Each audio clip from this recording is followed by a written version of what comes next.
Qu'est-ce que ça change concrètement dans les stratégies marketing? Au-delà du SEO, en fait, avant, les gens, ils cherchaient. Ils partaient d'une idée, je sais pas, ils cherchent des chaussures ou autre.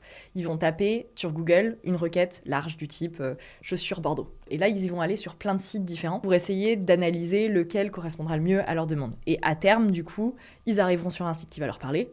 Et là, ils vont remplir un formulaire ou acheter directement en ligne. Maintenant, en fait, la réalité, c'est que sur la version 1, tu contrôles tout le scénario. De A à Z, parce que tu contrôles ce que la personne, elle voit sur un Google. Ensuite, tu contrôles ce que la personne, elle voit quand elle arrive sur ton site, la façon dont c'est wordé, les mots que tu utilises, le design que tu utilises, et du coup, tu peux maîtriser la perception qu'ils ont de ta marque. Maintenant, avec l'IA, en fait, c'est pas toi qui maîtrises le scénario de bout en bout. Parce que t'as cette boîte noire d'IA au milieu qui, lui, va donner à manger, en fait, des infos sur toi que tu maîtrises pas à quelqu'un d'autre. Et du coup, ça déplace le problème. Ça veut dire que ton point de contact final, c'est plus le client, techniquement, c'est une IA et tu ne contrôles pas la façon dont elle va te présenter. Et c'est là où du coup il faut maximiser tes chances de que le message que l'IA va transmettre, c'est vraiment celui que tu veux qu'il transmette.